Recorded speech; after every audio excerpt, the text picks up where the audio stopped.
जय हिंद दोस्तों। Welcome back to the defence Manzil. और आज का टॉपिक है लिमिट एंड कॉन्टिन्यूटी। ठीक, तो आज का जो हम सेशन स्टार्ट करेंगे वो सेशन होगा हमारा लिमिट एंड कॉन्टिन्यूटी।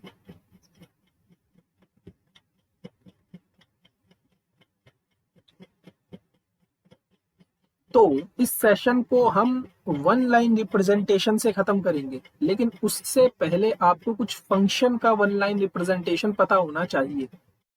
ठीक है, डिफेंस में इससे रिलेटेड जो भी क्वेश्चन आता है हमारे लिमिट और कॉन्टिन्यूटी के बेस्ड पर, उन्हें हम मुश्किल से 20 सेकंड या 25 सेकंड में फिनिश कर देंगे। ठीक, तो कुछ फंक्शंस के बारे में हम पढ़ लेते हैं। सबसे पहला मॉड्यूलस फंक्शन के बारे में हम पढ़ लेते हैं।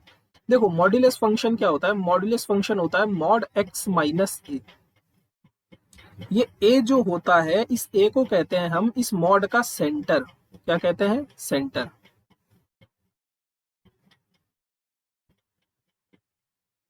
ये इसका सेंटर है। ठीक है, अब सेंटर क्या काम करता है आपका लाइन में?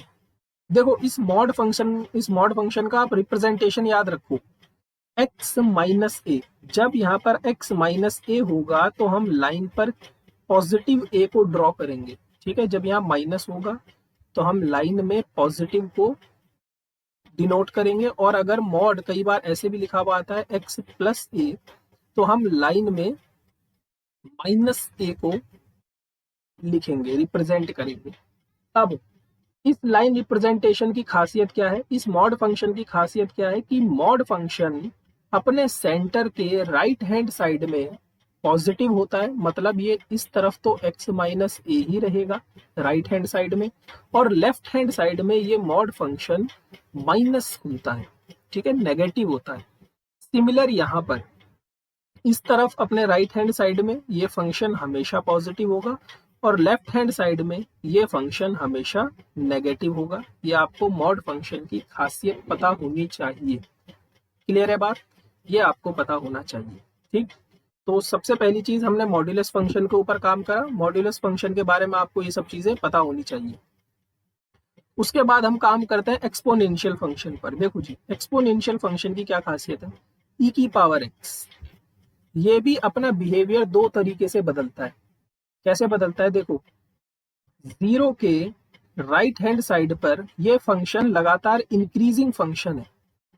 जीरो के राइट हैंड साइड पर आप एक्स की वैल्यू को अगर इस तरफ से कोई सी भी वैल्यू देते रहोगे तो एक्सपोनेंशियल फंक्शन क्या होता है? लगातार इंक्रीज करता हुआ जाता है।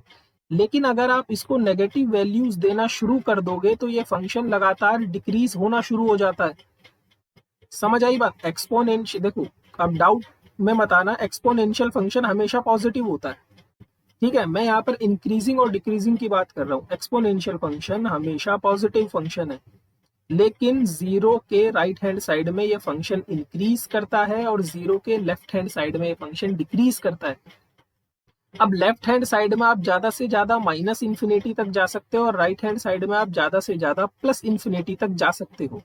तो ई की power infinity, positive infinity infinity होता है, और ई की पावर नेगेटिव इन्फिनिटी जीरो होता है। तो ये आपको याद रखना है कि एक्सपोनेंशियल फंक्शन ई की पावर नेगेटिव इन्फिनिटी पर जीरो वैल्यू देता है, और ई की पावर पॉजिटिव इन्फिनिटी पर इन्फिनिटी वैल्यू देता है। उसके बाद हमारे पास साइन और कॉस वाली टर्म्स। सो कई बार साइन एक्स लिखा हुआ है, सपोज साइन एक्स।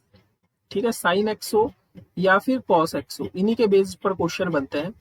तो आपसे वो साइन इन्फिनिटी की वैल्यू पूछ सकता है या फिर कॉस इन्फिनिटी। पूछेगा नहीं, मतलब क्वेश्चंस में इनका यूज होगा साइन इन्फिनिटी और कॉस इन्फिनिटी की वैल्यूज। तो साइन इन्फिनिटी और कॉस इन्फिनिटी होता है ना, ये ऑसिलेट करता है। ये क्या करता है? ऑसिलेट करता है between one and minus one. One and minus one के बीच इसकी वैल्यू ऑसिलेट करती है, साइन इन्फिनिटी और कॉस इन्फिनिटी की। या फिर हम हायर स्टडी में ये भी पढ़ते हैं कि साइन इन्फिनिटी या फिर कॉस इन्फिनिटी जो होता है ये एक बाउंडेड फंक्शन होता है। क्या होता है? बाउंडेड होता है। ठीक है, और बाउंडेड किससे होगा? किसी भी रियल नंबर से। आप इतना डीप मत पढ़ो। साइन इन्फिनिटी और कॉस इन्फिनिटी ऑसिलेट करता है वन एंड माइनस वन के बीच में। क्लियर है ये बात? अब हम आते हैं अपनी कॉन्टिन्यूटी की डेफिनेशन की तरफ। तो कॉन्टिन्यूटी की डेफिनेशन देखो, कई तरीके से हम यहाँ पर डेफिनेशंस का यूज करेंगे। सबसे पहला, कॉन्टिन्यूटी जो होगी वो आपसे एक पॉइंट पर जानना चाहेगा। कॉन्टिन्यूटी आपसे एक पॉइंट पर जानना चाहेगा, ठीक है। तो हम सबसे पहले क्या पढ़ते हैं, कॉन्टिन्यूटी एट अ पॉइंट।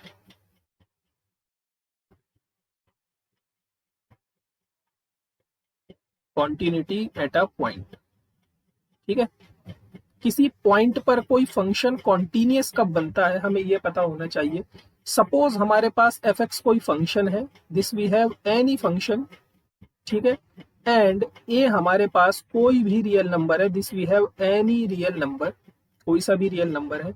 हम कब कहेंगे कि ये फंक्शन इस पॉइंट पर कॉन्टिन्यूअस है? देखो, हम जो भी पॉइंट लेते हैं वो अपने डोमेन का पॉइंट लेते हैं। समझ आई बात? डोमेन को हम एक्स एक्सिस से दिखाते हैं और जो हमें रीजन मिलता है, जो हमें इमेज मिलती है, वो वाई एक्सिस में मिलती है। अब इस ए को अप्रोच करने के दो तरीके हैं। एक तो आप लेफ्ट हैंड साइड से आ सकते हो, मैं पेन का कलर चेंज कर लेता हूं। एक तो आप इस ए के पास लेफ्ट हैंड साइड से आ सकते हो और आप इस ए के पास एक राइट हैंड साइड से आ सकते हो।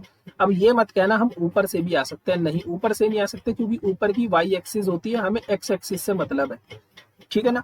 तो एक्स एक्सिस में इस ए के पास आने के दो तरीके हैं। सबसे पहला तरीका है लेफ्ट हैंड साइड से आना, दूसरा तरीका है राइट हैंड साइड से आना। इसका मतलब अगर हम किसी फंक्शन की कॉन्टिन्यूटी चेक करेंगे तो उसको हम दो साइड से चेक करेंगे, एक तो लेफ्ट हैंड साइड से और एक राइट हैंड साइड से। तो कोई भी फंक्शन किसी पॉइंट पर कॉन्टिन्यूअस कब होता है? जब हम लिमिट अप्लाई करें x tends to a negative. इस ए नेगेटिव का मतलब क्या है कि आप ए को नेगेटिव साइड से अप्रोच कर रहे हो। समझ आ गई बात? लेफ्ट हैंड साइड से। नेगेटिव साइन का मतलब क्या है कि आप लेफ्ट हैंड साइड से अप्रोच कर रहे हो। यहां पर हम फंक्शन की वैल्यू देखेंगे, अभी आपको ये और अच्छे से क्लियर होगा क्वेश्चंस में। उसके बाद हम इसी फंक्शन की लिमिट चेक करेंगे जब हम ए को राइट हैंड साइड से अप्रोच करते हुए लाएंगे। अगर ये दोनों वैल्यूज एफ ए के इक्वल है, एफ ए का मतलब ये फंक्शनल वैल्यू है एट ए पर, इस ए पर इसकी फंक्शनल वैल्यू है। अगर ये तीनों वैल्यूज आपस में इक्वल आ जाती है तब हम कहते हैं कि फंक्शन हमारा कॉन्टिन्यूअस है, ठीक है, फंक्शन हमारा कॉन्टिन्यूअस है। जैसे अगर मैं बात करूं मॉड्यूलस फंक्शन की, ठीक है, आपने मॉड एक्स फंक्शन के बारे में पढ़ा होगा, तो सबसे पहले हम बात करते हैं मॉड्यूलस फंक्शन की। देखो जी, क्या ये लेफ्ट हैंड राइट हैंड का हिसाब है? मॉड्यूलस ऑफ एक्स, ये फंक्शन एक्चुअल में लिखा कैसा है? Mod x minus zero. इसका रिप्रेजेंटेशन वन लाइन मैंने आपको ऊपर बताया है। हम क्या करेंगे, एक लाइन ड्रॉ करेंगे, इसका सेंटर क्या है? जीरो, उसको लाइन पर हम डिनोट करेंगे। अब जीरो के राइट हैंड साइड में ये फंक्शन हमेशा पॉजिटिव और जीरो के लेफ्ट हैंड साइड में ये फंक्शन हमेशा नेगेटिव। समझ आई बात? तो ये जो एरिया है, ये लेफ्ट हैंड साइड वाला फंक्शन है। तो ये आप पढ़ रहे हो ना एफ एक्स, ये एफ एक्स कहाँ के लिए? लेफ्ट हैंड साइड के लिए, वो ये है। और राइट हैंड साइड के लिए जो आप फंक्शन बोल रहे हो वो ये है, ठीक है ना। तो जब आप जीरो पर इसकी लिमिट चेक करोगे, limit x tends to zero negative, तो उस समय आप फंक्शन कौन सा लोगे? माइनस एक्स लोगे। क्यों? क्योंकि जीरो के लेफ्ट हैंड साइड में, जीरो को जब हम नेगेटिव साइड से यानी लेफ्ट हैंड साइड से अप्रोच कर रहे हैं तो उस समय फंक्शन क्या है? माइनस एक्स है, ठीक है। तो जैसे ही आप यहाँ पर एक्स की जगह जीरो रखोगे आपको जीरो मिल जाएगा। और जब आप लिमिट अप्लाई करोगे और जीरो को पॉजिटिव साइड से लेकर आओगे तो उस समय फंक्शन क्या है? एक्स है हमारे पास। तो यहाँ पर भी वैल्यू क्या है? जीरो। और फंक्शन हमारे पास क्या गिवन था? Modulus of x. और यहाँ पर आप जीरो की वैल्यू चेक करोगे तो वो भी क्या मिलेगी? जीरो। मतलब लेफ्ट हैंड साइड से अप्रोच करी हमने, राइट हैंड साइड से अप्रोच करी हमने, और फंक्शन की वैल्यू चेक करी उस पॉइंट पर, वो तीनों वैल्यूज हमारी आपस में बराबर आ गई है, तो हमने कह दिया कि ये फंक्शन जीरो पर कॉन्टिन्यूअस है। तो आपको एक रिजल्ट भी याद रखना है कि mod function is always continuous. Mod function हमेशा कॉन्टिन्यूअस होता है, ठीक है। ये आपको रिजल्ट याद रखना है कि mod function is always continuous. Mod function is always continuous. ये आपको याद रखना है, mod function is always continuous. अब सेकंड थिंग, हम यहाँ पर कुछ क्वेश्चंस के ऊपर काम करेंगे, लेकिन क्वेश्चन से पहले हम थोड़ी अलजेब्रा पढ़ लेते हैं इसकी। सबसे पहली बात, अगर f और g हमारे पास कोई भी दो कॉन्टिन्यूस फंक्शन है, ये क्या है हमारे पास कॉन्टिन्यूस फंक्शंस हैं, ठीक है जी, तो इनका सम कॉन्टिन्यूस बनता है, इनका सब्ट्रैक्शन कॉन्टिन्यूस बनता है, इनका प्रोडक्ट कॉन्टिन्यूस बनता है और इनका कोशेंट भी कॉन्टिन्यूस बनता है। बस ये कोशेंट में जो g है, ये g जीरो नहीं होना चाहिए, क्योंकि something upon zero is infinity, उससे हम बचेंगे, ठीक है ना। तो अगर हमारे पास कोई भी दो फंक्शन कॉन्टिन्यूस है तो उनका सम, डिफरेंस, प्रोडक्ट, कोशेंट, ये तीनों चारों क्या होते हैं, कॉन्टिन्यूस होते हैं। ये बात आपको समझ में आ गई, ठीक है। अब उसके बाद हम कुछ बेहतरीन क्वेश्चंस करते हैं। अगर आपको इतना समझ में आ गया है तो हम इसी कॉन्सेप्ट के बेस पर करेंगे, लेफ्ट हैंड लिमिट और राइट हैंड लिमिट के ऊपर। मैं आपको बताऊंगा कि आप वन लाइन रिप्रेजेंटेशन का यूज करके कितनी आसानी से क्वेश्चंस फिनिश कर सकते हो। सबसे पहला क्वेश्चन है हमारे पास, f x equal to mod x upon x when x is not equal to zero and इसकी वैल्यू 1 है व्हेन x इक्वल्स टू 0। देखो, सबसे पहले तो आपको फंक्शन समझ में आना चाहिए, सही बात है कि नहीं, फंक्शन समझ में आना चाहिए। उसने आपसे फंक्शन में कहा है कि फंक्शन की वैल्यू दो है, एक ये है और एक ये है। ये वैल्यू आपको तब लेनी है जब x जीरो नहीं है। मैंने आपसे क्या कहा था कि x जो होता है वो डोमेन का एलिमेंट होता है। डोमेन का मतलब x एक्सिस का मेंबर होता है। आप मुझे ये बताओ, x एक्सिस में केवल एक जगह पर x जीरो होता है, वो होता है बिल्कुल सेंटर पर। यहाँ पर x जीरो होता है ना, और यहाँ पर उसने आपको वैल्यू दे रखी है कि जब x जीरो होगा तो आपको वैल्यू 1 लेनी है, यानी जीरो पर तो उसने आपको वैल्यू 1 दे रखी है। अब सवाल आया कि लेफ्ट हैंड साइड पर और राइट हैंड साइड पर हम फंक्शन की वैल्यू क्या लें। तो उसने आपको दिया तो है, देखो ध्यान से, उसने कहा है कि भैया एक्स एक्सिस में जहां पर वैल्यू जीरो है वहां पर फंक्शन की वैल्यू तो 1 है, लेकिन जहां पर एक्स जीरो नहीं है तो हमें पता है इस तरफ वो पॉजिटिव वैल्यू देता है और इस तरफ वो नेगेटिव वैल्यूज देता है। एक्स पॉजिटिव वैल्यूज देता है और नेगेटिव देता है। जीरो तो नहीं होता ना, नंबर लाइन में जीरो केवल एक ही जगह पर होता है, वो होता है सेंटर पर। इस तरफ पॉजिटिव वैल्यूज होती हैं, इस तरफ नेगेटिव वैल्यूज होती हैं, जीरो तो नहीं होती। इसका मतलब इस तरफ फंक्शन क्या है, यही है मॉड एक्स अपॉन एक्स, और इस तरफ भी फंक्शन क्या है हमारा, मॉड एक्स अपॉन एक्स। ये चीज क्लियर है। इस तरफ भी फंक्शन हमारा मॉड एक्स अपॉन एक्स और इस तरफ भी फंक्शन हमारा mod x upon x. Reason क्या है, क्योंकि जब एक्स जीरो नहीं है तो हमें फंक्शन ये लेना है, और हमें पता है लेफ्ट हैंड साइड में और राइट हैंड साइड में कहीं पर भी जीरो नहीं होता है, केवल सेंटर में ही जीरो होता है। और अभी हमने ऊपर एक चीज पढ़ी थी मॉड फंक्शन की, कि जीरो के राइट हैंड साइड में मॉड पॉजिटिव होता है और जीरो के लेफ्ट हैंड साइड में मॉड नेगेटिव होता है। क्लियर है बात। यहाँ पर x से x कैंसिल, x से x कैंसिल, इधर मिल गया -1 और इधर मिल गया +1। अब ये तो बन गई आपकी left hand limit. Left hand limit कितनी है, -1, और राइट हैंड लिमिट कितनी है, +1। और लेफ्ट हैंड लिमिट और राइट हैंड लिमिट आपस में बराबर ही नहीं है, तो भाई साहब फंक्शन कॉन्टिन्यूस कहाँ से बन जाएगा, फंक्शन कॉन्टिन्यूस ही नहीं है। समझ में आई बात। इसको डेफिनेशन से करने के लिए देखो, एग्जाम में तो आप ऐसे ही करके आओगे, लेकिन पहले बेस तैयार करते हैं। तो लेफ्ट हैंड साइड में फंक्शन क्या आ गया, -1, राइट हैंड साइड में फंक्शन क्या आ गया, 1। अब आप कहोगे लिमिट निकालते हैं, चलिए जी लिमिट निकालते हैं। जीरो को नेगेटिव साइड से जब हम अप्रोच करेंगे, यानी कि इस तरफ से, तो फंक्शन क्या है, फंक्शन -1 है, तो इसकी वैल्यू क्या आ गई, -1। जब आप इसको पॉजिटिव साइड से अप्रोच करोगे तो फंक्शन क्या है, 1 है, तो इसकी वैल्यू क्या आ गई, 1। अब जब लेफ्ट हैंड लिमिट और राइट हैंड लिमिट ही आपस में बराबर नहीं है तो फंक्शन कॉन्टिन्यूस कहां से बन जाएगा। कॉन्टिन्यूस बनने के लिए पहले लिमिट तो एग्जिस्ट करे, तो इसका मतलब ये फंक्शन कॉन्टिन्यूस नहीं है, this function is not continuous. Clear. Next question की तरफ चलते हैं, नेक्स्ट क्वेश्चन की तरफ चलते हैं। नेक्स्ट है हमारे पास f x equal to, question number 2, f x equal to x sine 1/x जब x 0 नहीं है, और इसकी वैल्यू 0 है जब x 0 है। ये मैं एक टाइप के क्वेश्चन आपको करवा रहा हूं। देखो यहाँ पर फंक्शन इस टाइप के मिलेंगे आपको, यहाँ पर मैं 2-3 टाइप के क्वेश्चंस करवाऊंगा। एक टाइप में तो जहां पर x नॉट इक्वल टू 0 मिलेगा, एक बार x 0 मिलेगा। नेक्स्ट टाइप में आपको करवाऊंगा जहां पर ब्रेक मिलेगा। कैसा कि जैसे x 1 से छोटा है, x 1 से बड़ा है, इस टाइप के क्वेश्चन ये सेकंड टाइप में करवाऊंगा मैं आपको। पहले मैं आपको इस टाइप के क्वेश्चन से फेमिलियर करवा देता हूं ताकि आप कंफ्यूज ना हो। तो देखिए जी, सेम वही बात, यहाँ पर भी हम लाइन रिप्रेजेंटेशन कर देंगे। ठीक है, तो सबसे पहले लाइन ड्रॉ कर दी हमने इजीली, अब आपको कोई प्रॉब्लम नहीं होनी चाहिए। यहाँ पर उसने हमें पॉइंट जो दिया होता है ना, यहाँ पर उसी पॉइंट को हम नंबर लाइन पर शो करते हैं। समझ आई बात?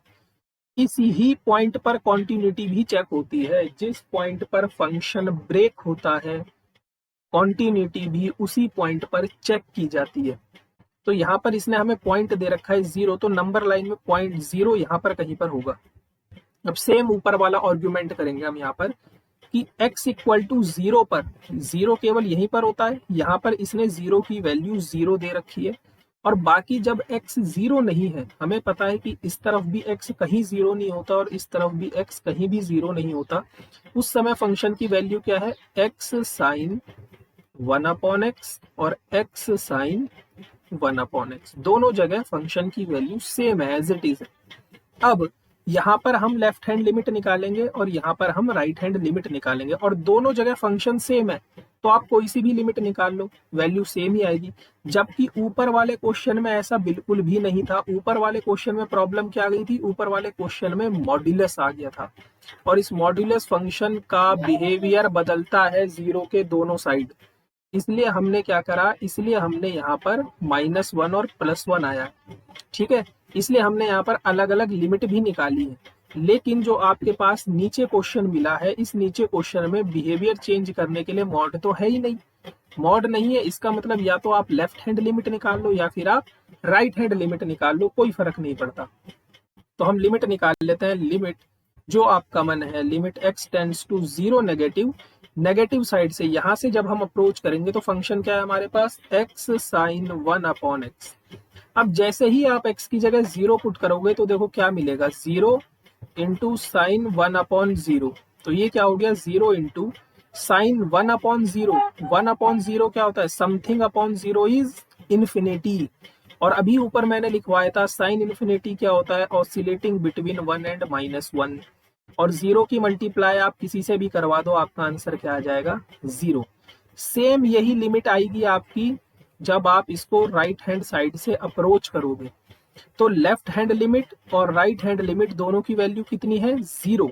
ठीक है ना, देखो यहाँ पर देखो आपकी लेफ्ट हैंड लिमिट भी कितनी आई, 0, यानी कि limit x tends to 0 negative equal आ गई आपकी limit x tends to 0 positive, और ये दोनों किसके इक्वल है, 0 के। लेकिन अभी फंक्शन कॉन्टिन्यूअस थोड़ी बना है, अभी तो लेफ्ट हैंड लिमिट और राइट हैंड लिमिट आई है। अभी तो आपको फंक्शनल वैल्यू चेक करनी है कि f0 पर वैल्यू क्या मिलेगी। तो उसने दे तो रखा है आपको कि जब x की वैल्यू 0 होगी, यानी जब x की वैल्यू 0 होगी तो फंक्शन क्या होगा, फंक्शन हमारा 0 होगा।